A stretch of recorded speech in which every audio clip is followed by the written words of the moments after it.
All right, today we're going to talk about a piece of tech that you probably use all the time and don't even realize it. It's called regenerative braking, and honestly, it's one of those brilliantly simple ideas that's totally changing the way we get around. So let's just dive right in.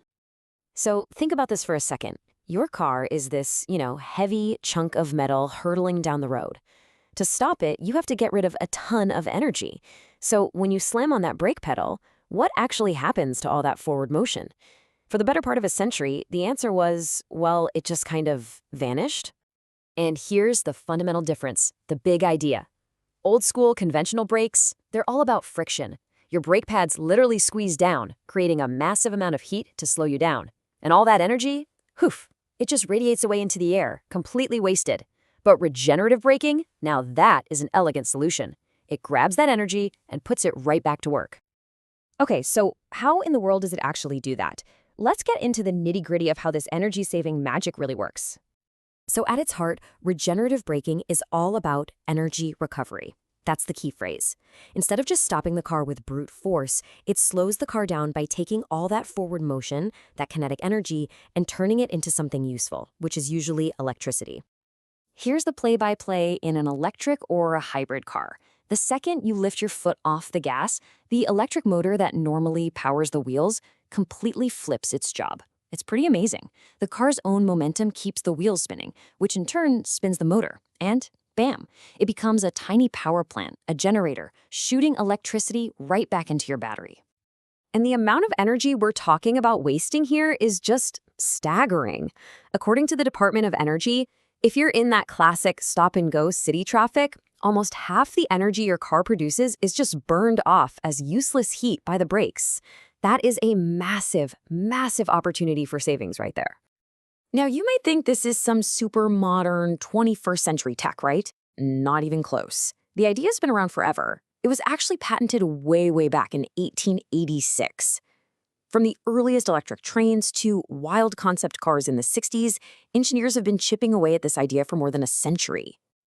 All right, so let's bring it back to where you're most likely to find this today, right inside the modern hybrid and electric cars that we see all over the road.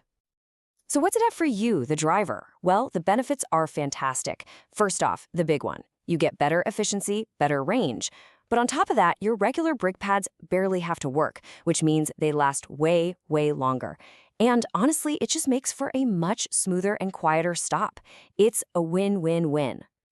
And this tech enables a whole new style of driving, which some people call one-pedal driving. It's wild. In some cars, like the Chevy Bolt, the regenerative effect is so powerful that just lifting your foot off the accelerator is enough to slow the car way down, sometimes even to a complete stop, all without you ever touching the actual brake pedal. And this chart here, it really tells the story.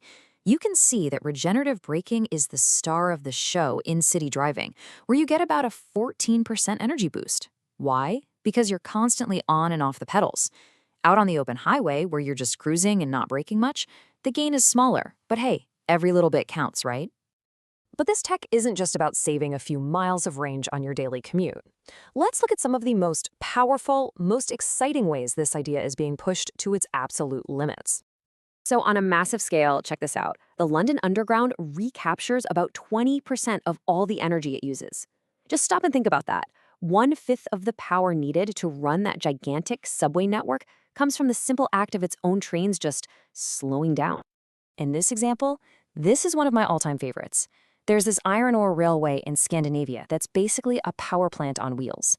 The trains are so ridiculously heavy going downhill, loaded with ore, that the regenerative brakes generate more than enough electricity to haul the empty trains back up the mountain. And they still have extra juice left over to sell back to the local towns. How incredible is that? Okay, now let's talk pure performance. In the world of Formula One, they have a system called KERS. It doesn't just save energy for later. No. It stores it up for a tactical, on-demand power boost. A driver pushes a button, and for a few seconds, they get an extra 80 horsepower to make a pass or defend their position. And if you think that sounds like a small advantage, listen to this quote. Here's the driver, Giancarlo Fisichella, basically saying he lost a race for one reason and one reason only. His rival used that curse boost to blow past him. In a sport where you win or lose by thousandths of a second, that is an absolute game changer. Of course, no technology is a silver bullet. As awesome as regenerative braking is, it's really important to get real about its limitations and some of the new challenges it's creating. So here's the reality check. It can't be the only brake system on a car. For one, the effect really drops off at super low speeds, so it can't do that final hard stop in an emergency. Plus, on a typical two-wheel drive car, it only works on the two wheels that the motor is connected to. And that's exactly why every car with regenerative braking still has a full set of good old-fashioned friction brakes as a fail-safe. And as this tech gets more and more popular, some new safety questions are starting to pop up. Like, if your car is slowing down really fast just from regenerative braking, but you haven't actually hit the brake pedal, should your brake lights turn on? It's a good question. And with one-pedal driving, is there a risk that drivers could get so used to it that they forget which pedal to stomp on in a real panic? These are things regulators are trying to figure out right now. So, that's regenerative braking. It's a simple, brilliant idea that turns wasted heat back into useful power. And it really makes you wonder, doesn't it? If we can harvest clean energy from something as mundane as just stopping, what other wasted energy in our daily lives are we just letting slip through our fingers? What's the next everyday thing we can turn into a source of power? Something to think about. Thanks for tuning in.